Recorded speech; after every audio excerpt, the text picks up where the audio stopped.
नमस्कार। आज हम एक ऐसे मुद्दे पर थोड़ी गहराई से बात करने वाले हैं जो हर साल दिल्ली एनसीआर में दिवाली के आसपास, आप जानते हैं, सुर्खियों में रहता है।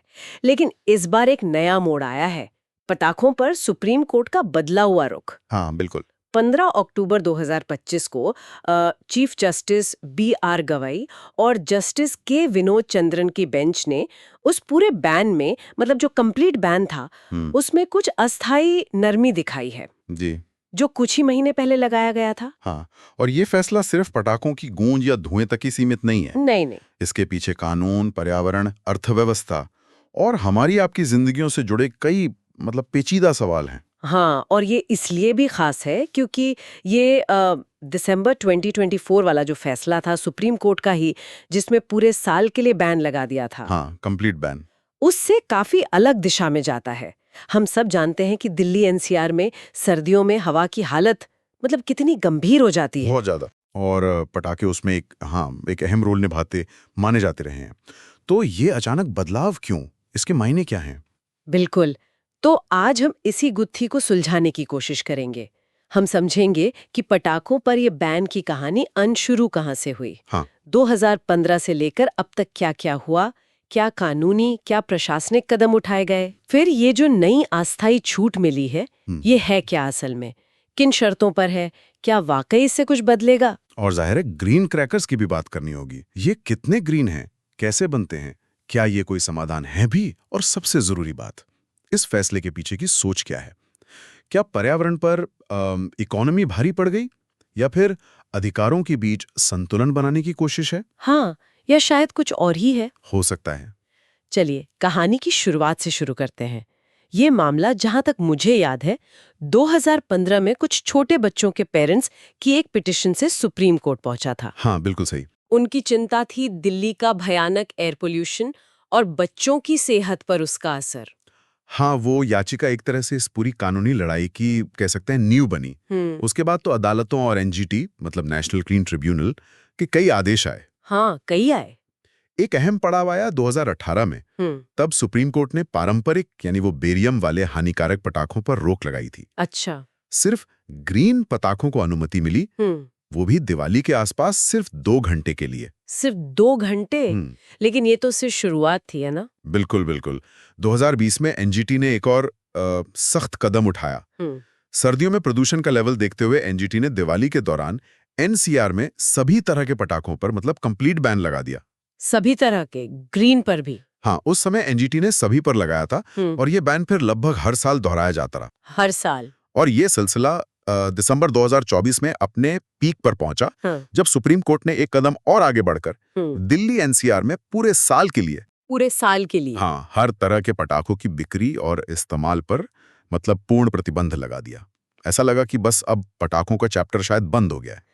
लेकिन यहीं पर एक विरोधाभास सा दिखता है। इतने सालों के बैन, चाहे वो पार्शियल हो या कंप्लीट, हाँ। जमीनी हकीकत क्या रही? क्या वाकई पटाखे बंद हो गए थे? ये बहुत जरूरी सवाल है और इसका जवाब थोड़ा पेचीदा है। सीसीपीसी यानी सेंट्रल पोल्यूशन कंट्रोल बोर्ड के आंकड़े कुछ बताते हैं।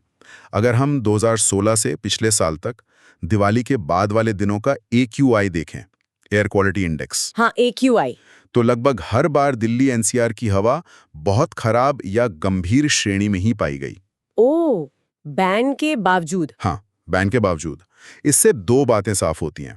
एक कि प्रदूषण की समस्या सिर्फ पटाखों की नहीं है, और भी कारण है। सही बात है। और दूसरा कि बैन को प्रभावी ढंग से लागू करना, एनफोर्स करना एक बहुत बड़ी चुनौती साबित हुआ है। तो क्या ये माना जाए कि वो जो कंप्लीट बैन था वो एक तरह से फेल हो गया और इसीलिए अब ये नया रास्ता? देखिए, फेल कहना शायद थोड़ा ज्यादा हो जाएगा। हो सकता है बैन से कुछ कमी आई हो इस्तेमाल में, पर यह भी सच है कि पटाखे पूरी तरह रुके नहीं। हाँ, ये तो दिखता था। अवैध बिक्री, इस्तेमाल वो चलता रहा और शायद प्रैक्टिकली संभव भी नहीं था कि हर गली मोहल्ले पर नजर रखी जाए। तो हाँ, पूर्ण प्रतिबंध की कह सकते हैं अप्रभाविकता, वो जरूर इस नए फैसले के पीछे एक बड़ा कारण हो सकती है। शायद कोर्ट ने महसूस किया कि ऐसा नियम जिसका पालन ही ना हो पाए, उसे बनाए रखने का क्या फायदा। बिल्कुल। अच्छा, तो अब आते हैं इस ताज़ा फैसले पर। सुप्रीम कोर्ट ने ये जो टेम्पररी छूट दी है, इसके तहत नियम क्या हैं? क्या सब कुछ पहले जैसा हो गया है? नहीं नहीं, बिल्कुल नहीं। इसे बैन का हटना नहीं समझना चाहिए। ये बहुत ही कड़ी शर्तों के साथ दी गई एक लिमिटेड परमिशन है। अच्छा, सबसे पहली और बेसिक शर्त, सिर्फ ग्रीन पटाखे ही चलाए जा सकेंगे। सिर्फ ग्रीन? हाँ, वो पारंपरिक पटाखे जिनमें बेरियम सॉल्ट वगैरह होता है, उन पर बैन पहले की तरह ही पूरी तरह लागू रहेगा। और ये ग्रीन पटाखे भी, मतलब कोई भी ग्रीन पटाखा चलेगा या इसमें भी कुछ है? नहीं, यहाँ भी एक पेच है। सिर्फ वही ग्रीन पटाखा चलेंगे जिन्हें नीरी सर्टिफाई किया हो। नीरी? हाँ, national environmental engineering research institute, जिन्होंने इन्हें सर्टिफाई किया हो और जिनका फॉर्मूला CSIR यानी council of scientific and industrial research ने अप्रूव किया हो। ओ, काफी स्पेसिफिक है। हाँ, मतलब बनाने वाले को साबित करना होगा कि उनके पटाखे वाकई मानकों पर खरे उतरते हैं। ठीक है, तो सिर्फ नीरी सर्टिफाइड ग्रीन पटाखे, और इन्हें बेचने और चलाने का भी टाइम फिक्स्ड है? हाँ, और ये लिमिट काफी सख्त है। बेचने के लिए सिर्फ 3 दिन मिले हैं, 18 अक्टूबर से 20 अक्टूबर तक। सिर्फ 3 दिन? हाँ, और पटाखे चलाने की इजाजत सिर्फ 2 दिनों के लिए है, दिवाली से 1 दिन पहले और दिवाली के 1 दिन बाद। बस 2 दिन? हाँ। और दिन में कभी भी? नहीं नहीं, टाइम भी फिक्स है। इन 2 दिनों में भी सिर्फ सुबह 6 बजे से 7 बजे तक। 1 घंटा सुबह? हाँ, और शाम को 8 बजे से 10 बजे तक। 2 घंटे शाम को? जी, यानी कुल मिला के 2 दिनों में सिर्फ 6 घंटे की परमिशन है। ये तो बहुत ही लिमिटेड टाइम है। और बिक्री कहाँ होगी? कहीं भी मिल जाएंगे? नहीं, बिक्री को भी कंट्रोल किया गया है। डिस्ट्रिक्ट मजिस्ट्रेट और लोकल पुलिस मिलकर कुछ खास जगहें तय करेंगे। अच्छा। और सिर्फ उन्हीं लाइसेंसी वेंडर्स को उन जगहों पर ग्रीन पटाखे बेचने की अनुमति होगी। और ऑनलाइन? ऑनलाइन बिक्री पर पूरी तरह पाबंदी जारी रहेगी। मतलब आप Amazon, फ्लिपकार्ट वगैरह से ऑर्डर नहीं कर सकते। ये नियम सुनने में तो काफी डिटेल्ड और कंट्रोल्ड लग रहे हैं, पर सवाल वही, लागू कौन कराएगा? कैसे? पिछली बार की तरह उल्लंघन हुआ तो? ये चिंता बिल्कुल वाजिब है और शायद कोर्ट ने भी इस पर सोचा है। फैसले में एक मॉनिटरिंग सिस्टम बनाने का निर्देश है। Monitoring system? कैसा? इसमें पुलिस और स्टेट पोल्यूशन कंट्रोल बोर्ड, जैसे दिल्ली में DPCC है, उनकी जॉइंट टीमें होंगी। इनका काम होगा ये देखना कि सिर्फ सर्टिफाइड ग्रीन पटाखे ही बिके, तय समय और जगह पर बिकें और तय समय पर ही चलाए जाएं। और अगर कोई तोड़े ये नियम, मान लीजिए कोई दुकानदार चुपके से पुराने पटाखे बेच रहा है या कोई रात 12 बजे ग्रीन पटाखे चला रहा है, निर्देश साफ हैं कि उल्लंघन करने वालों पर कार्रवाई होगी, जैसे वेंडर का लाइसेंस कैंसिल करना, फाइन लगाना और शायद लीगल एक्शन भी हो सकता है। इस बार मॉनिटरिंग और एनफोर्समेंट पर ज्यादा जोर देने की बात कही गई है। लेकिन ये देखना होगा कि ये सिस्टम जमीन पर कितना कारगर होता है। हाँ, असल चुनौती तो वही है। ये सचमुच एक बड़ी चुनौती होगी। हम बार बार ग्रीन पटाखे की बात कर रहे हैं, थोड़ा और समझाएंगे कि ये आखिर हैं क्या? क्या इनमें बारूद नहीं होता? नहीं, ऐसा नहीं है। बारूद तो होता है, लेकिन इन्हें बनाने का तरीका और जो केमिकल इस्तेमाल होते हैं वो पारंपरिक पटाखों से अलग हैं। इन्हें CSIR और नीरी ने मिलकर डेवलप किया है और इनका मेन दावा है पोल्यूशन कम करना। कितना कम पोल्यूशन? कुछ अंदाजा है? दावा ये है कि ये ग्रीन पटाखे जो ट्रेडिशनल पटाखे हैं उनकी तुलना में पार्टिकुलेट मैटर, मतलब PM2.5 जैसे महीन कण, हाँ, PM2.5, उनका उत्सर्जन 30% से लेके 80% तक कम करते हैं। 30 से 80%? ये तो काफी बड़ा रेंज है। हाँ, रेंज काफी बड़ा है, सुनने में प्रभावशाली लगता है। क्या ये लैब में साबित हुआ है या असल दुनिया में भी इतना असरदार होगा? देखिए, ये आंकड़े ज्यादातर लैब टेस्टिंग और कंट्रोल्ड कंडीशंस पर बेस्ड होते हैं। असल दुनिया में जब लाखों लोग अलग अलग तरीके से पटाखे चलाते हैं तो एक्चुअल एमिशन थोड़ा अलग हो सकता है। हो सकता है। फिर भी थ्योरी में ये कम पोल्यूटिंग माने जाते हैं। इनमें बेरियम नाइट्रेट जैसे बहुत हानिकारक केमिकल का इस्तेमाल नहीं होता। अच्छा, बेरियम नहीं होता? हाँ, और आर्सेनिक, लिथियम, मर्क्यूरी जैसे जहरीले तत्व भी इनमें नहीं डाले जाते। और आवाज का क्या? क्या ये कम शोर करते हैं? दिवाली पर शोर भी एक बड़ी समस्या होती है। हाँ, नॉइज पोल्यूशन को भी कंट्रोल करने की कोशिश की गई है। इनके लिए मैक्सिमम साउंड लिमिट 120 डेसिबल तय की गई है। 120 डेसिबल? हाँ, जो पारंपरिक पटाखों की कुछ किस्मों से कम है। हालांकि 120 डेसिबल भी काफी तेज आवाज होती है। हाँ, होती तो है। लेकिन ये एक कदम सही दिशा में माना जा सकता है। कोई आम इंसान इन्हें बाजार में पहचानेगा कैसे? कहीं दुकानदार नॉर्मल पटाखे कोई ग्रीन बताकर न बेच दे? पहचान के लिए एक सिस्टम बनाया गया है। हर असली ग्रीन पटाखे के पैकेट पर एक खास हरा लोगो होना चाहिए। ग्रीन लोगो? हाँ, और एक QR कोड भी होना जरूरी है। QR code? जी, इस क्यूआर कोड को स्कैन करके पटाखे के मैन्युफैक्चरर, सर्टिफिकेशन, बैच नंबर जैसी जानकारी चेक की जा सकती है। ये ट्रांसपेरेंसी लाने की कोशिश है। और जो इन्हें बना रहे हैं उन पर भी सख्त नियम है। मैन्युफैक्चरर के पास PSO, petroleum and explosive safety organisation, उसका लाइसेंस और नीरी का सर्टिफिकेशन होना जरूरी है। इनके बिना ग्रीन पटाखे बनाना या बेचना गैरकानूनी है। लेकिन एक सवाल आता है मन में, क्या ये QR कोड और लोगो सिस्टम फूल प्रूफ है? कहीं इसकी कॉपी ना हो जाए? नकली माल का खतरा तो रहता ही है। ये एक प्रैक्टिकल चिंता है। बिल्कुल है, नकली प्रोडक्ट्स का खतरा बना रहता है। एनफोर्समेंट एजेंसीज को ना सिर्फ रूल्स फॉलो करवाने होंगे, बल्कि ये भी देखना होगा कि मार्केट में नकली या गलत लेबल वाले पटाखे तो नहीं आ रहे। सही बात है। ये मॉनिटरिंग सिस्टम की इफेक्टिवनेस पर एक और सवाल खड़ा करता है। और कंज्यूमर को भी थोड़ा जागरूक रहना होगा। QR कोड स्कैन करके ही खरीदें। बिल्कुल ठीक है। तो ग्रीन पटाखे एक कम हानिकारक ऑप्शन के तौर पर सामने रखे जा रहे हैं।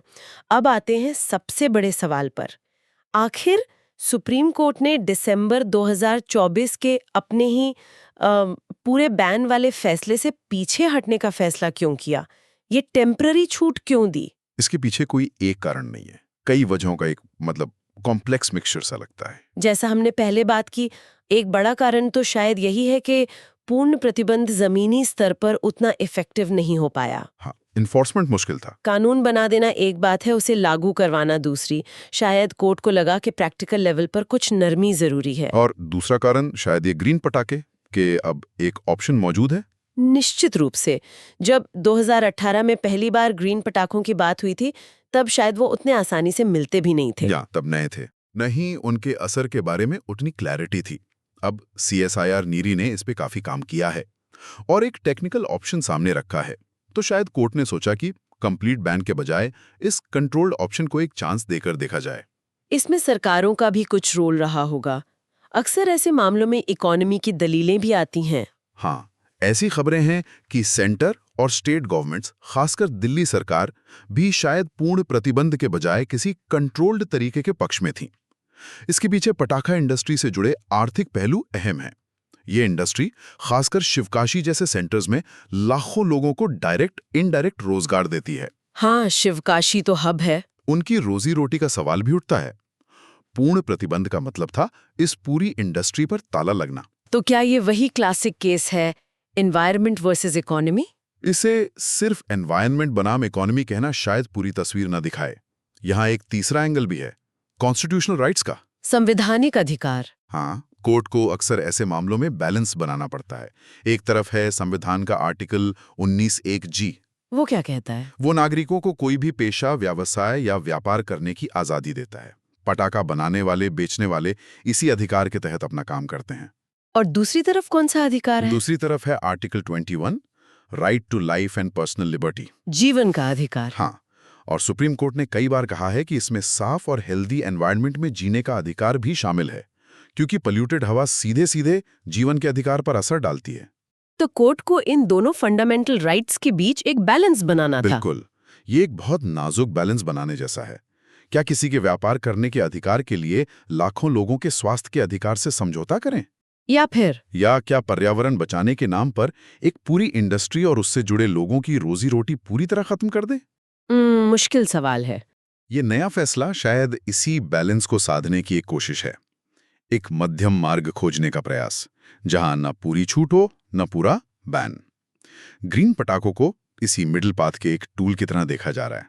लेकिन क्या ये मध्यम मार्ग टिकाऊ है या ये बस एक टेम्पररी जुगाड़ है? आपने शुरू में अस्थायी छूट कहा था। ये समझना बहुत जरूरी है। सुप्रीम कोर्ट ने बहुत साफ कहा है कि ये कोई परमानेंट अरेंजमेंट नहीं है। अच्छा, ये सिर्फ एक परीक्षण है, एक टेस्ट केस। कोर्ट देखना चाहता है कि क्या ये कंट्रोल्ड मॉडल काम करता है। परीक्षण मतलब इसके नतीजों पर नजर रखी जाएगी? हाँ बिल्कुल। कोर्ट ने CCPC यानी सेंट्रल पोल्यूशन कंट्रोल बोर्ड को निर्देश दिया है। क्या निर्देश है?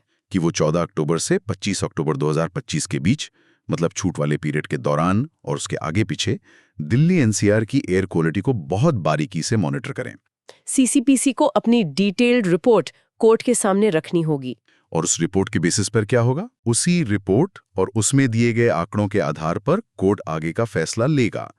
अगर रिपोर्ट दिखाती है कि ग्रीन पटाखों और लिमिटेड टाइम के बावजूद हवा की क्वालिटी बहुत खराब हुई, तो हो सकता है कोर्ट वापस पूर्ण प्रतिबंध की तरफ लौट जाए। ओ, लेकिन अगर आंकड़े दिखाते हैं कि प्रदूषण कंट्रोल में रहा और नियमों का पालन भी हुआ, तो शायद इस मॉडल को आगे भी जारी रखने पर सोचा जा सकता है या इसमें कुछ और सुधार किए जा सकते हैं। तो ये असल में एक प्रयोग है जिसके नतीजे भविष्य की पॉलिसी तय करेंगे। और ये सवाल सिर्फ दिल्ली एनसीआर का नहीं, शायद पूरे देश के लिए जरूरी है। निश्चित रूप से कई दूसरे शहर भी प्रदूषण और त्योहारों के बीच इसी तरह की कश्मकश से जूझ रहे हैं। अगर दिल्ली एनसीआर का ये ग्रीन पटाखा प्रयोग सफल होता है, तो ये शायद दूसरों के लिए भी एक मॉडल बन सकता है। और अगर फेल होता है, तो वो भी एक सबक होगा कि शायद हमें और सख्त उपायों या दूसरे विकल्पों पर सोचने की जरूरत है। इसकी सफलता या विफलता के दूरगामी असर हो सकते हैं। तो अगर हम आज की पूरी बात को समेटें, हम 2015 से शुरू हुए पटाखों पर बैन के सफर से गुजरे, जो दिसंबर 2024 में कंप्लीट बैन तक पहुंचा। लेकिन जमीनी हकीकत और इन्फोर्समेंट की चुनौतियों के बीच सुप्रीम कोर्ट ने अब एक नया रास्ता चुना है। हाँ, एक ऐसा रास्ता जिसमें पारंपरिक पटाखों पर बैन जारी है, लेकिन नीरी सर्टिफाइड ग्रीन पटाखों को बहुत ही लिमिटेड टाइम 2 दिन, कुल 6 घंटे। हाँ, और तय जगहों पर कड़ी निगरानी के साथ चलाने की अस्थायी अनुमति दी गई है। ये ग्रीन पटाखे कम प्रदूषण, कम हानिकारक रसायन और कम शोर का वादा करते हैं। और इस फैसले के पीछे सिर्फ पर्यावरण नहीं, बल्कि पूर्ण प्रतिबंध की अप्रभाविकता, ग्रीन पटाखों का एक ऑप्शन होना, इंडस्ट्री की आर्थिक चिंताएं और आर्टिकल 19(1) का जी यानी व्यापार का अधिकार और आर्टिकल 21 यानी जीवन और साफ पर्यावरण का अधिकार, इनके बीच संवैधानिक संतुलन साधने की एक मुश्किल कोशिश शामिल है। हाँ, ये सब फैक्टर्स हैं। और सबसे अहम बात यह है कि ये सिर्फ एक प्रयोग है। 14 से 25 अक्टूबर के बीच हवा की क्वालिटी पर सीपीसीबी की निगरानी रिपोर्ट तय करेगी कि ये प्रयोग सफल रहा या नहीं, और भविष्य में दिल्ली एनसीआर में पटाखों का क्या होगा। सही। ये असल में हवा की क्वालिटी, आर्थिक मजबूरियों और नागरिक अधिकारों के बीच संतुलन साधने की कसौटी है। तो चलिए आज की इस गहरी पड़ताल को यहीं रोकते हैं, लेकिन एक सवाल हम अपने सुनने वालों के लिए छोड़ जाते हैं।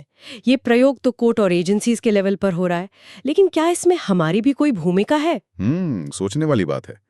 जब एक कम हानिकारक विकल्प भले ही लिमिटेड तरीके से सामने रखा जा रहा है, तो क्या पर्सनल लेवल पर हमारी चॉइस और कम्युनिटी की जिम्मेदारी इस प्रयोग की सफलता या विफलता में कोई रोल अदा कर सकती है, या क्या ये बहस सिर्फ नियमों और बैन तक ही सीमित रहनी चाहिए? इस पर विचार जरूर कीजिएगा।